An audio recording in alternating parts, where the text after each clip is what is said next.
এসেছো তুমি? বলা যাবে না। বলো বলো, একটু বলো সবাইকে। যে ভুল কাজ করার জন্য 5 বছর আগে আমি যেখানে এসেছিলাম সেইটা। তুমি বিয়ে করেছিলে কোথায়? এইখানটাই, এই জায়গাটাই বিয়ে করেছো।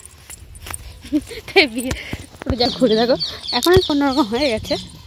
এই আমার নুপুরটা শুধু খুলে যাচ্ছে, দেখো। ভালো হয়েছে, 5 বছর আগে যে ভুল কাজ করেছি সেই জায়গা। তাই এখন আসছো তো? কেমন লাগছে জায়গা?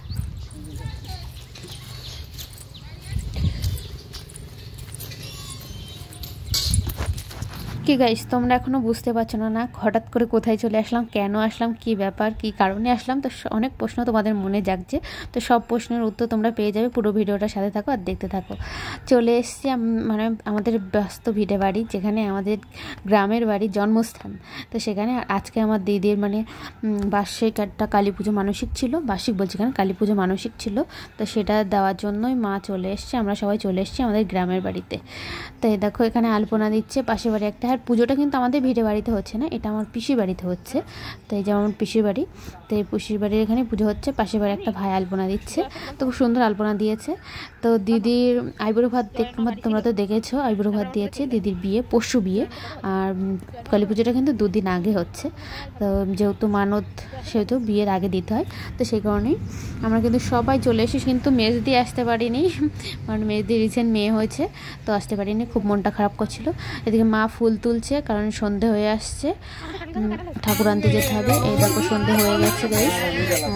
আমরা সবাই দুপুরবেলা আমরা কিন্তু সবাই উপোস, আর আশেপাশে অনেকেই উপোস আছে। মানে গ্রামের দিকে একটা সুবিধা গাইস, যে পাশের লোক কিন্তু চলে আসে, আর এত বছর এখানে থাকে না, তবু কিন্তু বিয়েটা রয়ে গেছে। এদিকে নাম কীর্তন হচ্ছে, সন্ধ্যাবেলা কীর্তন হচ্ছে, তারপর একটু পরে যাবো ঠাকুর আনতে। সবাই রেডি হচ্ছে ঠাকুর আনার জন্য, যেসব কিন্তু আমাদের পাশের কাকিমারা। তো এখানে ভীষণ মজা করি আমরা, ভীষণ, এত বছর পরে আসি তবু কিন্তু কেউ অনেক অনেক ভালোবাসে সবাই।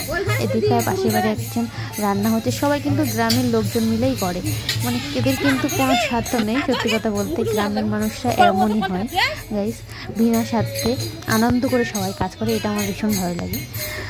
গাইস চলে এসেছি ঠাকুর আনতে, আর ঠাকুরটাও কিন্তু আমাদের গ্রামেরই লোক বানিয়েছে, একজন গ্রামে ঠাকুর বানায়, উনি ঠাকুর বানিয়েছে।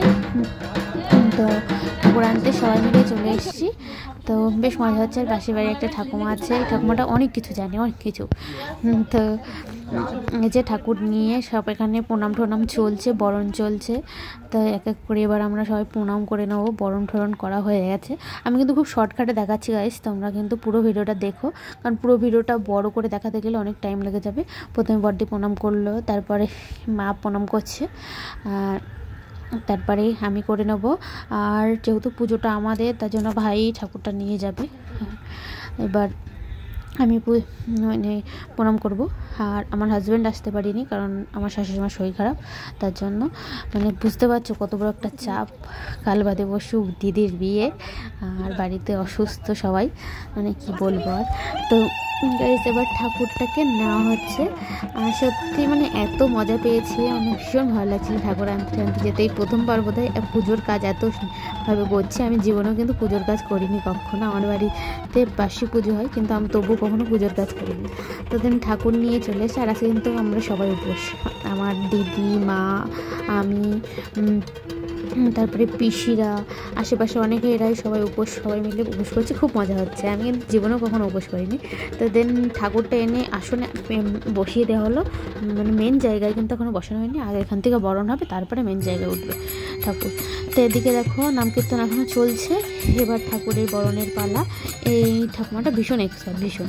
আমাদের বিয়ের সমস্ত কাজে এই ঠাকুমা করেছে, আর এখানে কিন্তু আমাদের বিয়েও হয়েছে, আমার মেজদির সবার বিয়ে হয়েছে, কিন্তু বড়দির বিয়েটা এখানে হবে না, বড়দির বিয়েটা লজে হবে, কারণ তখন আমাদের অবস্থা খুবই খারাপ ছিল গাইস।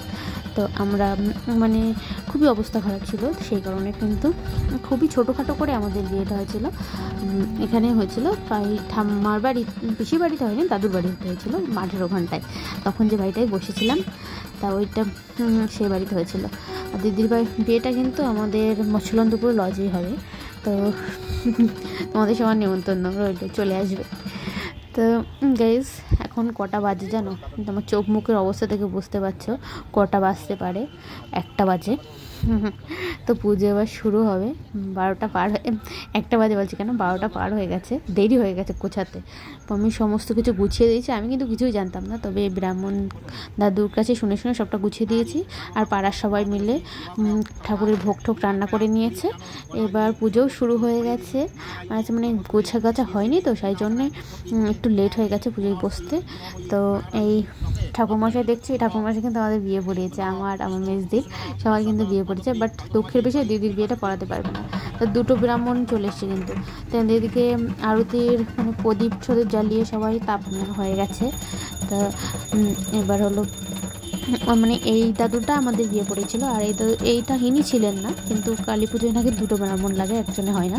তো উনি মন্ত্র করছেন আর এই পুজোর সমস্ত কাজকর্ম করছেন। আর এই পুজোটা মিটে গেলে কিন্তু আমরা এবার অঞ্জলি দেব। তো গাইস মানে আমরা কিন্তু মাঝে মাঝে ঘুমিয়ে নিয়েছি, কিন্তু আমার মা এক ফোঁটা ঘুমায়নি, শোয়নি। আমরা ঘরে শোয়নি, মানে ঠাকুরের সামনে একটু মাঝে মাঝে কেউ আস্তে আস্তে একজন একটা দুটো করে উইকেট পড়তে পড়তে সব কটা উইকেটই পড়ে গেছিলো, বাট একটা উইকেট মানে আমার মা জেগেছিল। দেন গাইস পুজোর কিন্তু লাস্ট পর্ব চলছে গাইস, লাস্ট পর্ব। মানে আমি জীবনে আমার জ্ঞান তো কখনো আমি রাত জাগিনি, আজকে আমার লাইফের সেরা মানে দিন, আজকের দিনটা। মানে আমি জীবনের মধ্যে সবচেয়ে পুণ্যর কাজটা আজকেই করেছি। হ্যাঁ, সত্যি কথা বলতে গাইস, একটু হাস্যকর হলে এটাই আমার জীবনের পুণ্যের কাজটা, সেরা পুণ্যের কাজটা আমি আজকের দিনেই করেছি। রাত জেগেছি, উপোস করেছি, ঠাকুর আনতে গেছি, জল সইতে গেছি, সমস্ত কিছু অঞ্জলি দিয়েছি, হোমযজ্ঞ দেখেছি, পুজোর শেষ পর্ব পর্যন্ত দেখেছি, শেষ বিন্দু পর্যন্ত দেখেছি। তো আজকের দিনটা আমার কাছে চিরস্মরণীয়। এরকম ডে আমার কখনো আসেনি। আমাদের বাড়িতে প্রতি বছর বার্ষিক পুজো হয়, কিন্তু কখনো আমি হোমযজ্ঞ পুজো দেখিনি। তো গাইস কিন্তু হোমযজ্ঞ হয়ে গেছে, আর হোমযজ্ঞটা দেখতে হেভি লাগছিলো। তখন আমার একটা অন্যরকম ফিলিংস আসছিলো। তো মনে হচ্ছিলো মা কালী সত্যিই চলে এসছে, অন্যরকম একটা অদ্ভুত একটা অনুভূতি হচ্ছিলো যখন হোমযজ্ঞটা করছিল।